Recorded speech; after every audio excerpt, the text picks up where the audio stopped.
it takes time to wind up, right? Okay, there you go. That's better. Okay, that's better. That's still kind of impressive.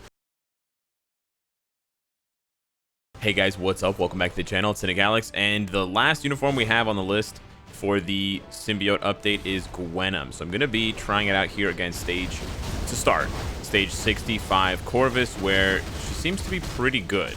And the really nice thing about got snared there. The really nice thing about Gwenom is her skill animations. I gotta say that the animation team did a really good job with her. She's got this really cool, like, dark symbiote aura when she does her third skill. Her fifth skill looks amazing, and it really fills up the screen. There is a bit of a negative impact. There's a bit of a downside to that, but her fifth skill looks really, really cool. That's the negative impact. It actually blocks you from seeing the screen.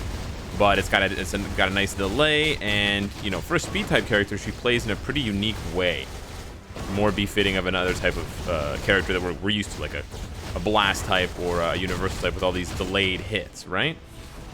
That looks so cool. You gotta admit, that looks so awesome, right? And the damage seems to be pretty good too. Now she is getting this done here without a CTP. We're not using a CTP. There we go. And we're not using any all defense down, I believe. I don't think, or maybe she does. I can't remember. She has buffs. She has self buffs. I can't remember if she has all defense down. She's got a heal, accumulation, and she's got nice self buffs, but I don't remember if she has all defense down. Now, she does have all defense down on her awakening skill, and that's where I think she's really going to shine, is with her transcended awakening skill. And it's good in a sense because that skill, oh, she's frozen midair. It's good in a sense because that skill is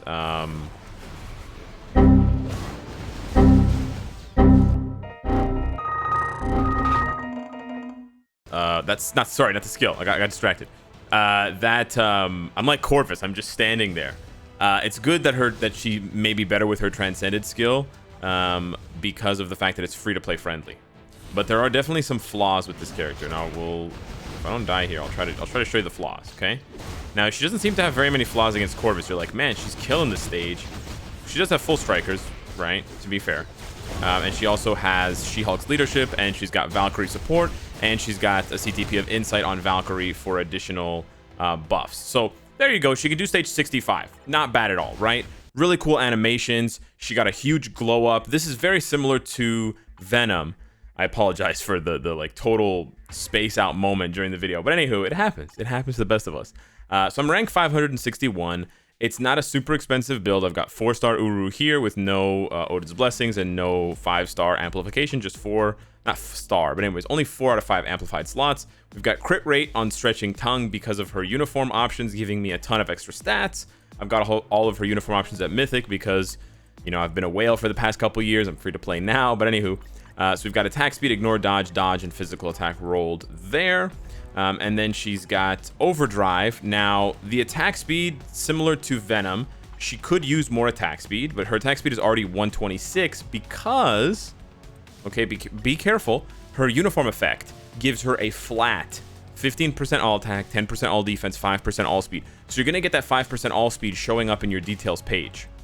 So don't count it again in the game. The uniform effect applies instantly, right? Unless it says something about entering the battle, unless it has a cooldown and a timer. If it's just stats with no cooldown and no amount of time, it just says applies to self, then it just adds automatically. So she's got that in addition to having dodge here, in addition to having guaranteed dodge there. She's actually got a lot of stat buffs and defensive abilities to help her, you know, with the dodge and the all speed and the all defense. So her stats look pretty good, right? I've got almost capped dodge, 54% crit rate, almost capped crit damage, and I'm doing all that with a 21% crit damage, 200 proc obelisk. This is not that hard to roll, and it's got a web immunity, so again, it's not too snazzy. And then she's got an additional 15% crit rate here, so her soft cap is 60% for crit rate, and it's also giving her 30-30 attack and defense. And then she's got a damage proc on 5, which I was trying to transfer onto 4. I might have actually been hitting it on 3. Honestly, the damage on 3 and 5 are not bad. The damage on 4 is hit and miss. But anywho, I was doing all that with just the accumulation and the damage proc and the buff. So she doesn't have any all defense down naturally, which is what might make her look a little bit less impressive up front than other characters. But she does get the -60, which will go up to -84 when she gets her awakening. And like I was trying to say in the Corvus glaive clear, it's impressive and it's good to know because it's free. You do not need to get Spider-Woman for her awakening, so you can just rest assured that if you want to awaken her, you want to transcend her, you can go all the way. However, she seems like a dream, right? Brand new rework for a sexy speed type character, Spider-Verse character. She turns into a villain. She's got the Spider Sense tag, so you can use her on that stage, the stage 32 Shadowland. She's also got the symbiote tag. She's got all these cool animations. She's got self buffs. You know, easy to cap her stats. Okay, so what's maybe wrong with the character? Okay, so we checked out Corvus. Corvus seemed to get an absolute spanking. We're gonna go to stage 60 Proxima, which is 5 stages lower than we did for Corvus. And we're gonna basically do the same team here, except we're gonna do this because we can't use She-Hulk's lead. He does give 50% physical attack and 10% crit damage, so he helps her cap her crit damage. And then we're just gonna bring along Rachel for the mind control. Now, one thing, I got a new cable, by the way, so when I put my phone up and down during the video, it's not gonna cut out anymore. You're not gonna see that no signal. I threw away the old one. I got a brand new cable. Not cable the character, not Nathan Summers or whatever. Anywho, you're gonna see what happens against Proxima. Okay, it's not quite the same. So we're gonna 3, 5, and then we're gonna pass that buff over into 4. And your first thing you're gonna notice is that the damage is good, but not quite as good. Yeah, it's actually pretty good here. The other thing you're gonna notice is she may get hit, because the problem is at the beginning of that 4th skill, she doesn't have any iframe. So right there. So I've been lucky so far. This is a really good showcase if I was trying to hide that. I've been lucky in that she hasn't gotten hit. Now you can stay in the 5th iframe for a while, but look, if Proxima had been a little bit faster, you know what happens, right? When she tees up? Yeah, exactly. And the damage has dropped a little bit because I don't have Beast's buff anymore. So you can imagine how much those stat buffs would help her from being transcended. You can see here the huge heal. She's got an amazing heal. I have to say, her heal really keeps her in it. But that's a pretty big flaw that she has, standing there for her 4th skill and doing nothing. Right at the very beginning of her 4th skill, there's just a gigantic gap, a gigantic iframe, opportunity. So, but you can see, because this buff gives you, I believe, 80%, 60 or 80% attack. It's a huge buff. What is it? 55% all attack. So you see how much this 55% all attack helps her deal extra damage, right? Look at her damage with this. So that's what it's going to look like. She's probably going to get at least a 55% attack buff, physical attack buff, when she gets her Transcendence. But without it, I got to say, I mean, this clears pretty good. We're not using all defense down, so you have to sort of factor that into the equation. We actually just completely missed a proc there. But she's not going to benefit as much, in my opinion, from a CT. There, we got hit. We took a bunch of damage, but check out her heal. If I don't die, check out her heal. Okay. Huge heal. We ended up proccing on 3 by accident, but she's got an awesome heal. Really, really good heal. That is one thing that's great about the character. But, yeah. Definitely has some flaws. They definitely need to fix that. They need to make that transparent so that it's not blocking the screen, because it's a huge negative for the character. And then I really wish they would have just made this 4th skill a full iframe.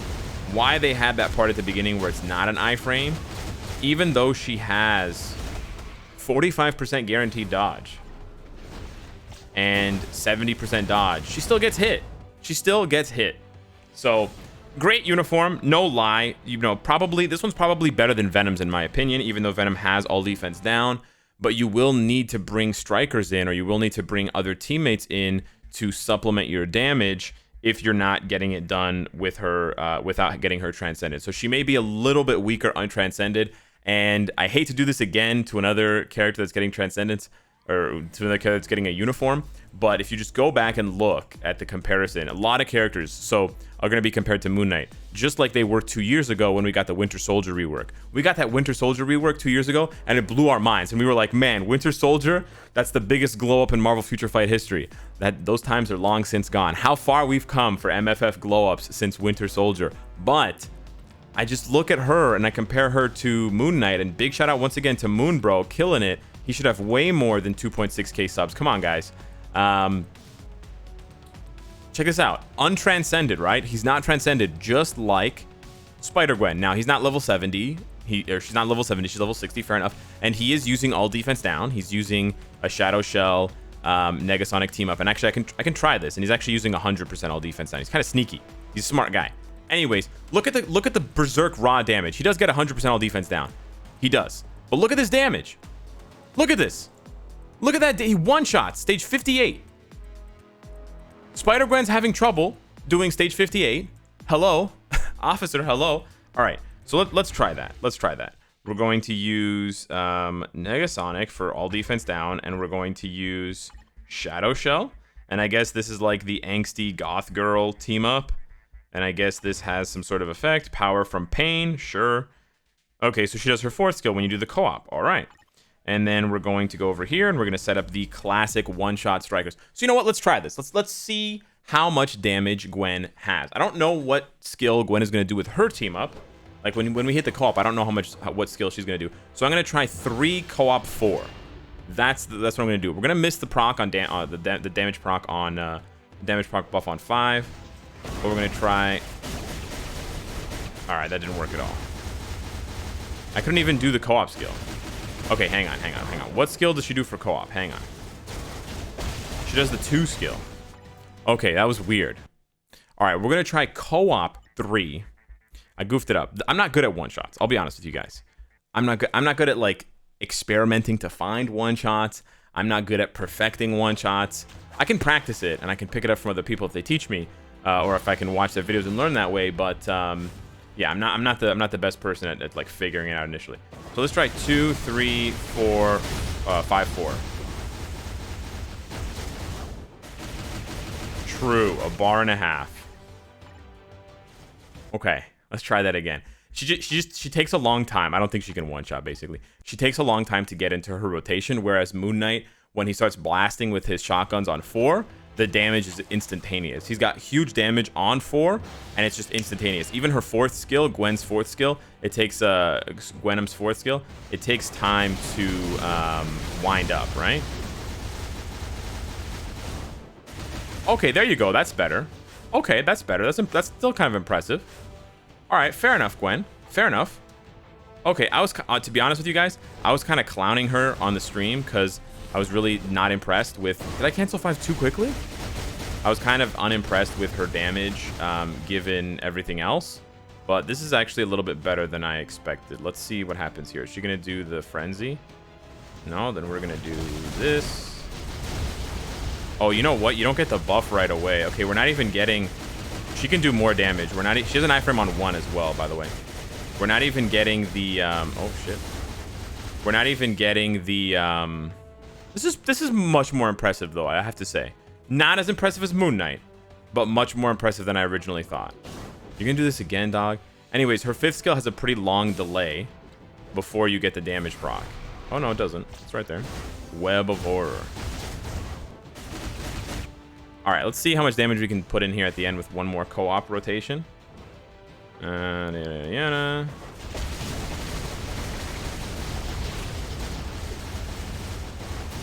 What happened? I don't know what happened. I think we got interrupted. It's kind of annoying. Yeah, it's kind of harder to one-shot with her because the wind-up on 5, right? There's just such a long wind-up before things start happening. Leave me alone. By leave me alone, I meant those... like, you see, if you want to get the hits on 5 and 4, I might be dead here. Yep. Yeah, she doesn't have any immunity or invincibility skills either. So there I got trapped underneath those red circles, and then they procced, like they procced to do damage, and I was trying to do the iframe on 1, but there's a gap. So yeah, not a perfect character, Definitely a huge. So let's try to recap. Let's try to summarize here. Huge rework for Gwen, for Spider-Gwen. Massive rework, like zero to hero, 0 to villain, right? Changing her passives, changing all of her skills, making her a really good character. She has a lot of potential as well, because if you transcend her, and her transcendence is free in the sense that you don't need any paywall characters, you're going to get someone who's going to do even more damage and hit even harder with the -60 all defense down. However, so those are all of her pros. Cons, she can be a little bit wonky to play because of the combo, the 3-5-4 combo. It's a long iframe on 5 and a long iframe on 4, but the damage on 5 is very delayed. So you have a gap of quite a few seconds where you're not doing any damage at all. It makes it harder for her to one-shot. It makes it harder for you to line up certain things. It's easier to line up a damage proc, but then you can also have trouble triggering the damage proc because you're not getting that many hits ahead of the 4 with the 5, right? Unless you wait until the very last moment, and then you have to also consider the timing on 4 because she stands there for a second. I don't know what she does. She like poses or she takes out her phone or something. So can be a little bit hard to play for sure, and she doesn't have any defensive abilities besides the heal, the guard hit, and the guaranteed dodge/dodge that she has. She has 0 immunity and 0 invincibility. She has a 2-second paralyze, but it does not have immunity. If she had the paralyze and it applied at the beginning of the skill for world boss, then it would be perfect, and it would make sense that she doesn't have an iframe there because she has the paralysis. But the paralysis doesn't work on world boss. So yeah, she has that buff there for symbiote allies. That's going to be mostly for things like GBR, Alliance Conquest, and Danger Room Extreme, but I don't think it has much practical value in other game modes, and I don't think from any of her team-ups, I don't think she has any, I don't think she does her 4th skill. Maybe she does. Maybe she could come in as a striker. Let's take a look. 5, 5, 3, 2, 2, 5, 2, 1, 1, 5, 1, 4. She does her 4th skill once with Wasp. Okay, so I guess if you had Wasp, Gwenom, and Venom, I guess, or Carnage on the team, that'd be kind of a weird team. I wouldn't suggest doing that. Anywho, really fun character, really cool animations, definitely a huge leg up. Probably the uniform, like probably the best uniform right now of the update, although we haven't seen Miles yet. And we haven't seen Carnage yet, assuming there's a Carnage uniform, given all the other hints. But definitely not as flawless as Moon Knight was, and as some of the other uniforms lately have been. So, yeah. Is it a must-buy?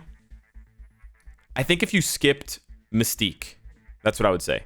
If you've skipped Mystique and you don't want Mystique for some reason, then Gwenom probably raises in value because she's a villain, because she's a speed type, and because she has similar properties with the accumulation and the damage proc and the -60. However, I feel like by and large, if you have a choice between the two and you don't have a particular affinity for symbiotes, Mystique's just the better option overall. Mystique's definitely more expensive. Definitely more expensive because you have way more expensive. Because you have to basically drop like 8,000 or 9,000 crystals, 2,500 for Mystique, and then 6,600 for Magneto. But on the flip side, you're getting a character that has way more buffs, right? Way more buffs. Also has accumulation, also has invincibility, and has a passive, right? A passive to buff for PvP and PvE, and has -70 instead of -60% all defense down. So yeah, if you didn't get Mystique and you're not going to invest in Mystique, I would say Spider-Gwen is like a poor man's Mystique, or a free-to-play Spider-Gwen, or Gwenom is like a free-to-play version of Mystique. So yeah, hit me up in the comments. That's a really good place to be for her, by the way. That's not an insult on her character build or anything like that. But yeah, hit me up in the comments down below. Let me know what you think. I actually kind of changed my own mind in this video about Spider-Gwen, so it's actually kind of interesting. Let me know what you think. Thanks so much for watching, and I'll see you in the next one. Take care.